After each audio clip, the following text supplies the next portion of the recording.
সবকিছু ঠিকঠাক থাকলে আগামী 12ই ফেব্রুয়ারি হতে যাচ্ছে ত্রয়োদশ জাতীয় সংসদ নির্বাচন। একটি গুরুত্বপূর্ণ নির্বাচনের দিকে এগিয়ে যাচ্ছে দেশ।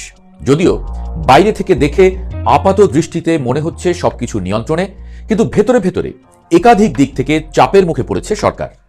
বিদেশি শক্তি, রাজপথের বাস্তবতা এবং নিজেদের রাজনৈতিক মিত্র সব দিক থেকেই ভীষণ চাপে আছে তারা। নির্বাচন যতই ঘনিয়ে আসছে ততই তাদের সামনে বেশি ঝুঁকি তৈরি হচ্ছে।